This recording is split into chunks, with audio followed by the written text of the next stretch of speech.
4, 3, 2, 1. Whether you've been married 1 or 20 plus years, at some point you realize you married into crazy. And that's what our show is all about. If your marriage or relationship is compassionate, real, accountable, zealous and yielding, or just plain crazy, Snooks and Lovey offer love, laughter, and a dose of reality as they unpack this thing called marriage. Sit back, relax, and get your ear hustle on. It's time to start the conversation. Welcome back to another episode of the Married into Crazy podcast with Snooks and Lovey. I'm Snooks. I'm Lovey. And for those of you that are new to the podcast, welcome. For those of you that have been around for a while, you would know that we're a couple that have been through a few things at the very minimum. We've been married for almost 30 years, and we've been through some things. We were one of those couples that actually met on a blind date. It wasn't a blind date. She would say, it wasn't a blind date. It wasn't. We were bamboozled. We were tricked into meeting each other. Mm-hmm. And somebody didn't like me in particular, but 4 months later, we were engaged. Right. And then 5 days after getting engaged, he was stabbed in the heart by my ex-boyfriend. She sounds like a robot, but yes, she had a boyfriend that forced his way into her home while I was there, attacked her. I ended up getting stabbed through my heart, had 2 open heart surgeries, but God was good, saw me through it, saw us through it, and we were able to reach the altar and say, I do. Mm-hmm. Within 4 years later, on our 4th anniversary, I told him I wanted a divorce. And rightfully so, because I wasn't being who I said I was or being who God intended me to be. But we didn't divorce, hence the 29 plus years of... Oh, I missed my chance. Being married. You literally did miss your chance because I ain't going nowhere. You ain't either. No, that's a fact. But we, during that process, we went through a lot of coaching, a lot of counseling, read books. Well, we bought books, didn't read them. And we decided that we needed to become that couple that we needed as we were going through those things.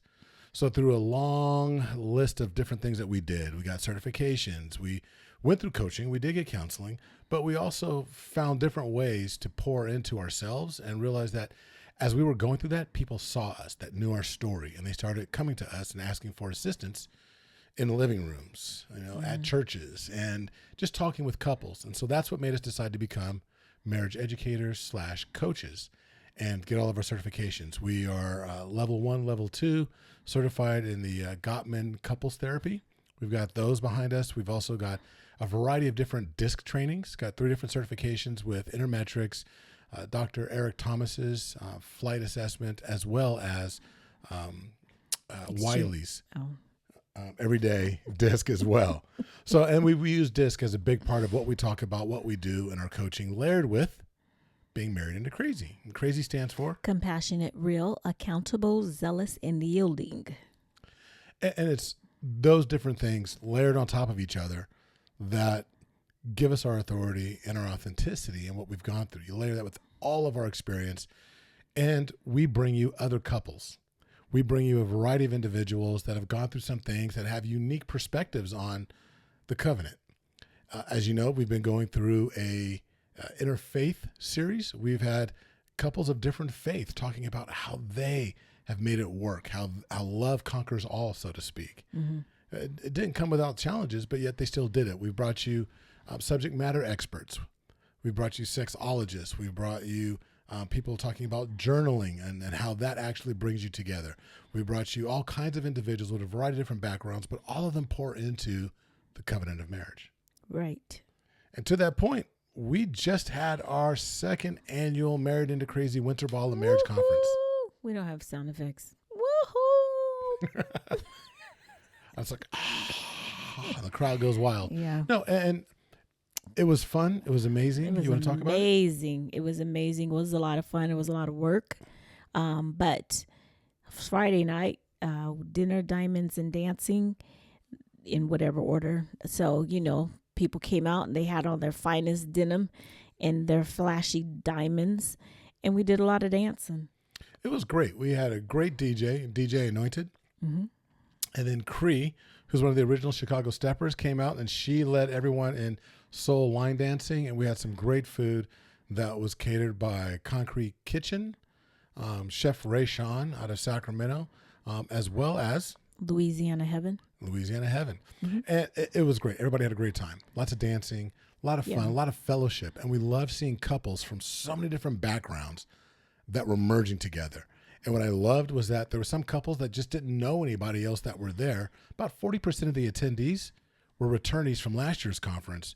But then you're talking about 100 different people in the room, about 120 different people in the room. And yet, when they saw somebody sitting by themselves, these couples went out and said, hey, come sit at our table. Mm-hmm. And they drew people in. And it was so many different ethnicities, so many different backgrounds. People flew in as far away as Maryland and Florida, Arizona, Texas. It was absolutely amazing, as well as all over California.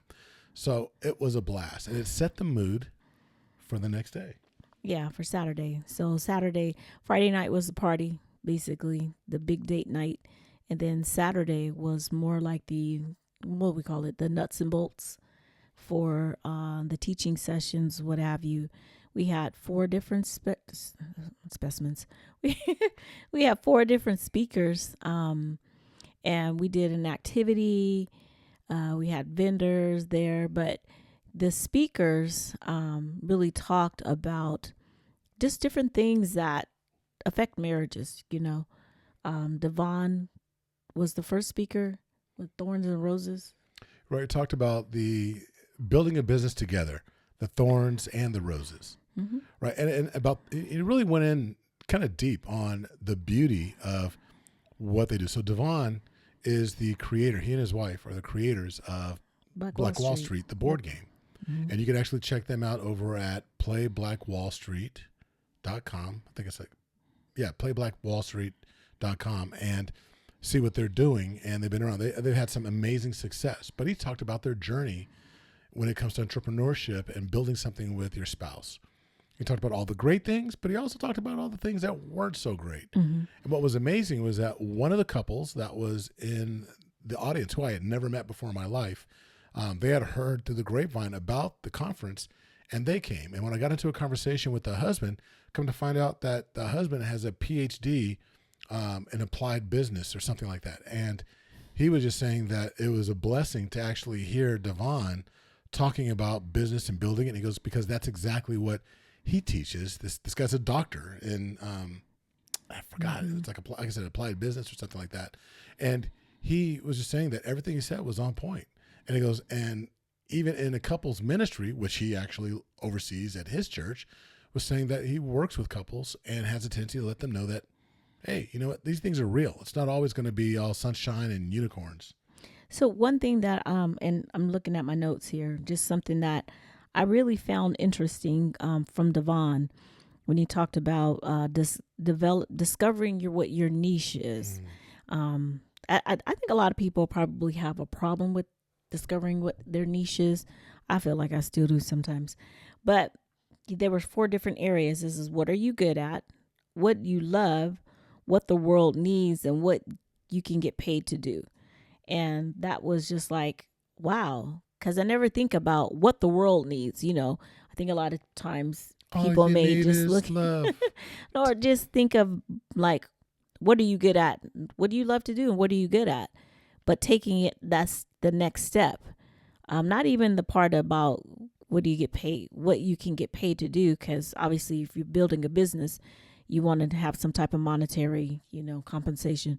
But what does the world need? That could be a game changer for so many different people in businesses. What is it that the world needs? I look at us and it's like, yeah, the world needs happily married couples, couples that have joy, couples who have peace. And, if you got that in your home, you're more than likely probably able to face all the things that are going on outside of your home a lot better, Well, very true. I mean, when you look at the essence of entrepreneurship or even just business building, period, innovation is based, actually, let me put it this way. Innovation is born from necessity.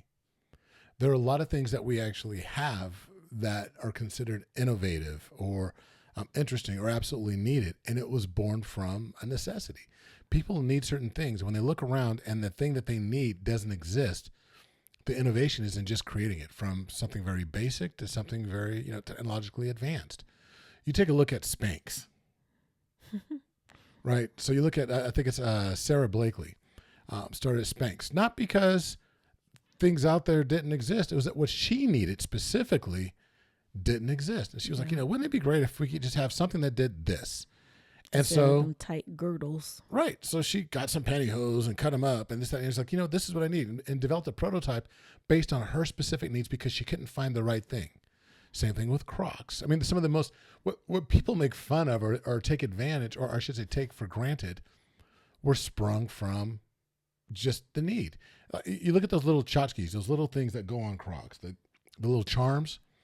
They're little kids that said, hey, wouldn't it be cute? I'm going to dress it up a little bit. I remember seeing, I don't want to say it was on Oprah. It was years ago, obviously, but the little girl who, I remember that. And it's pretty cool because it was from a kid, like, looked at it from a different perspective. Mm-hmm. And the mom looked at something because her daughter wanted it and realized, hey, this doesn't exist. Mm-hmm. And so as a couple, when you look around, and you think, okay, well, there's something that we want, but we can't find it. Devon was talking about how you can come together and actually create this. Mm-hmm. He had a passion for African-American history, but he also had a passion for, financial literacy. Oh, literacy. Mm-hmm. And he thought, why can't I blend the two? And he found, okay, well, there's history there where we had communities that thrived and that existed. And then, it's American history. You can look it up, and then they were burned down, or they were torn apart, or there was pillaging going on. But he took the positive and said, you know what? What were the principles by which these individuals were able to build these communities, and created a board game? But in doing that, not just the financial piece of it, he's showing the actual history as well. And in that game in itself, it teaches people how to build a business plan. And he's going around to different school systems and teaching, and it's absolutely amazing. Yeah, and that's what's up, because I feel like that's one thing that's really lacking in the schools, how you teach them. I mean, I know they learn economics or whatever, but I feel that's more macro. It is, and it's not just limited to schools. Well, no, I just was saying because you brought up about school, they don't really teach the micro part of. Unless they change some stuff. I ain't been in school in a minute. So, elementary. I was going to say, you're the most educated person in the house. I really am. I just wanted you to say that. No, I'm playing. Oh, wow. No, I mean, as a matter of fact, this past Friday, my men's organization, Kings Accountability Group, there's an offshoot called Prince to Kings. We're in Richmond, California, which is known for being, for having some challenging neighborhoods. The Kings were there, and they were teaching the kids and had a game night, and they were teaching them. What's up? Teaching them, what's it called? Financial literacy through using the board game Black Wall Street. And these kids identified with it, and there's some great video and photos of these kids that are sitting around playing. But they were learning the fundamentals of financial literacy, becoming financially viable and asking questions. And now these kids have a seed planted about, how do I invest? Mm-hmm. How do I grow my money? What's it like to actually go out and look at real estate? All these different things. And it was born from this couple that decided to create together. And that's what Devon talked about, and it wasn't just about what you're good at, but it was about what the world needs. Mm-hmm. So I thought that was really cool. These are the kind of things that you get when you come to the conference, just a variety of different aspects. But aside from him, there were also the Akintatis. Yeah, they were bomb. Yeah. So you had Olashile and Latifa Akintati. Mm-hmm. She is a board-certified gastroenterologist, an amazingly brilliant woman. And then you had Olashile, Sheila is amazing he's herself. An engineer or something. Yeah, he's an engineer, and this guy is like so astute. But he's also, what he's really proud about, even though he's got that technical background, is he's getting his master's, I think, in divinity. Theology or something like that. Yeah.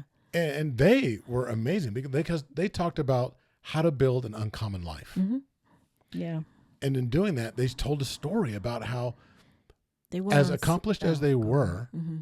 I'm sorry, go. They decided that, we want our children to have a different experience than just coming up through the school systems and learning these things that are being force fed. Now, there's a lot of great things about the public school system or even private school systems, but they were like, but there's so much more in the world. So they took half a year off, took leaves of absence from their jobs, and traveled the world with their children and giving them the hands-on. They did teach their children as they were going, but how many, did you write down how many countries? I want to say she said 29. It was like 29 countries in 6 months. 6 months. Yeah, that's amazing. And I know some people are, well, gastroenterologist, she makes money, engineer makes money, whatever, but she teaches people how to have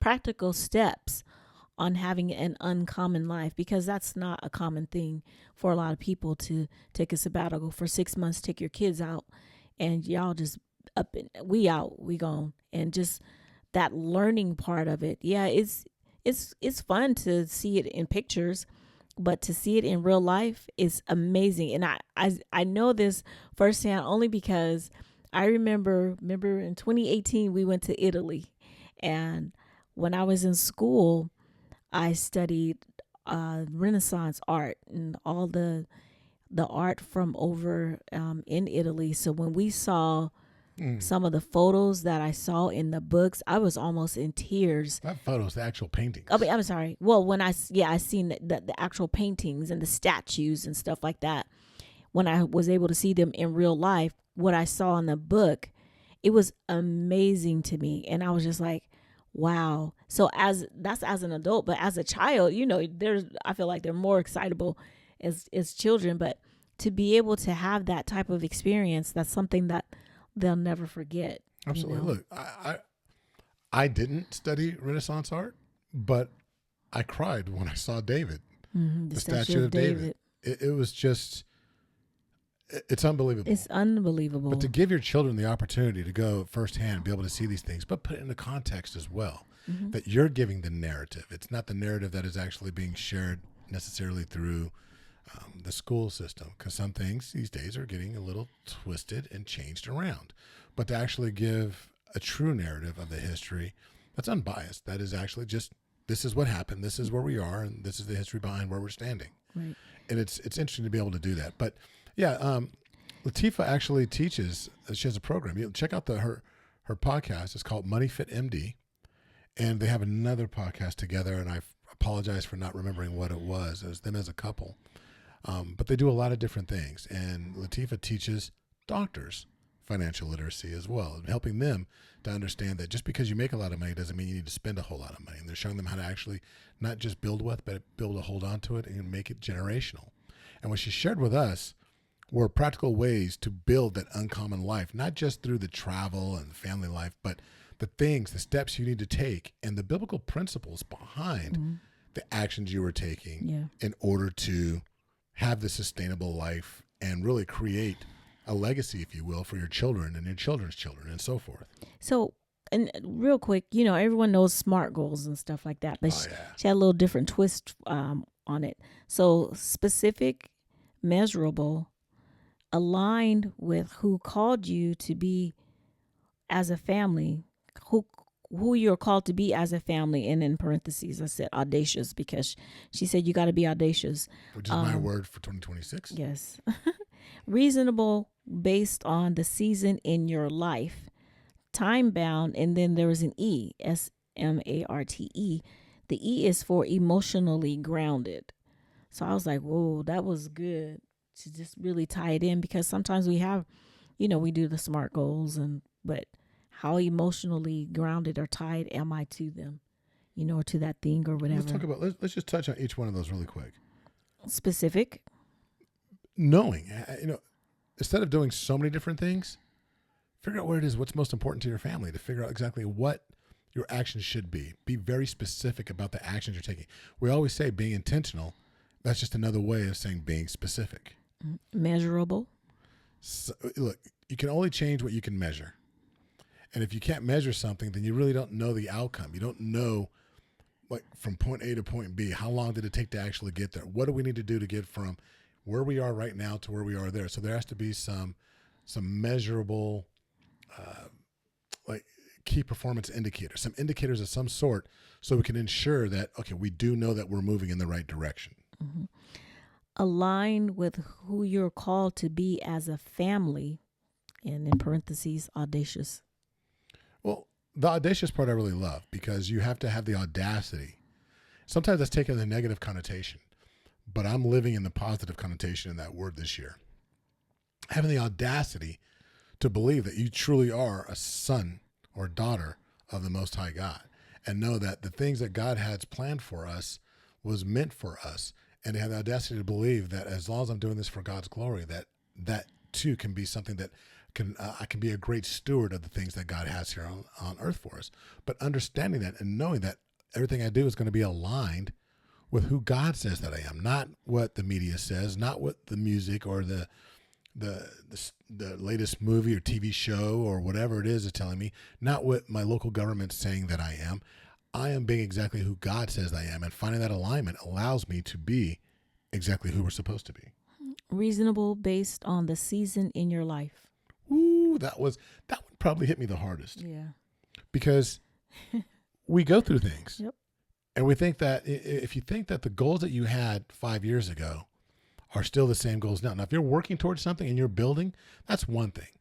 But we do shift. We go through seasons. And what was truly important to me 10 years ago might not necessarily be the exact same thing that's important now. It's not that I'm wavering in the wind. It's just that we're in a different season in our lives. Mm-hmm. And so we have to recognize that season and evaluate whether or not I'm actually moving in accordance with the season that I'm in right now. Mm-hmm. I think that's important. Time bound. Time bound. You know, it can't be this generic goal that's just sitting out there that's like, oh, I'll eventually get to it. There's Monday, Tuesday, Wednesday, Thursday, Friday, Saturday, and Sunday. There's not someday. Someday doesn't exist on the calendar. I like it. I'm here. And so it has to be time bound. You have to know exactly like what is the time frame by which we do this. And time bound loops right back to measurable. That's part of the measuring. If you've got a specific goal or a specific thing that you're trying to achieve, it's got to be there has to be an expiration date on the action steps that are needed in order to get there. And emotionally grounded. Are you emotionally prepared to go through in order to do all these things? And are you prepared to really lift each other up and be there and stand in the gap for each other? You have to be emotionally grounded to know that there's going to be some ups, there's going to be some downs. That's where before we talked about the law of thirds, knowing that some things it's going to be absolutely amazing. Another part's going to be meh. Other parts, it's going to be horrible. We're going to be going through this really difficult time. Are you emotionally grounded enough to recognize that this is part of the go through and that we have to be ready for all of these different things and not just being emotionally chaotic and like no matter, regardless of what's happening in the environment, you're going to bend to the environment. No, stay true to the promise that God has given you, the promise that you've made to your spouse. Don't let the environment shift or sway that, but you have to be emotionally grounded in order to be able to do that. Mm-hmm. So just real quick, a few little keys that she gave us. Write it, read it, pray about it, see it, speak it, seek it. Be, do, have. So true. Be, do, have. Yep. People want to have the things, right? They think that, I need to do certain things in order to have this. In order to have this, I've got to do this. But it's like, no, be the person that earns that. Be the person that actually attracts those things and do the steps. You have to do the work. You got to do the work that's actually going to be able to get there. And you will eventually have the things that you desire. It's not just about you desire, but that you've earned as well. And you'll be surprised that just by becoming or being the individual that you're supposed to be, you think, okay, well, I'll do all these things and I'll get the car and then I'll be the millionaire. No, you have to have this mindset from the very beginning. Mm-hmm. You become a champion long before anybody ever hands you a trophy. Mm-hmm. Michael Jordan was a champion long before somebody crowned him anything. Same thing with LeBron. Same thing with Kobe. Same thing. I know I'm using basketball, but anybody that's ever accomplished anything, the work was done when nobody was looking. The B part of it happened when there was no media, when there was no accolades. The being happened when there was sweat, blood, tears, disappointment, shot after shot after shot after shot, dribble after dribble, drill after drill. All these different things. Same thing happens in business, whatever that may be. Same thing happens in love. Showing up as a good husband, becoming a husband by having a husband or a marriage mindset, becoming a wife, having that marriage mindset long before you ever meet the person that you're meant to spend the rest of your life with. Mm-hmm. That's good. Be, and then do the things that you're supposed to do in order to be that individual, and then you will have the things that your heart desires. Mm-hmm. Good job. Good job. Thank you. Thank you. Good breakdown. Thank you for listening to the Married into Crazy podcast with Snooks and Lovey. Please like, subscribe to, and review the show wherever you access it, and tell a friend about us. Visit marriedintocrazy.com and see how Snooks and Lovey can bless your marriage directly.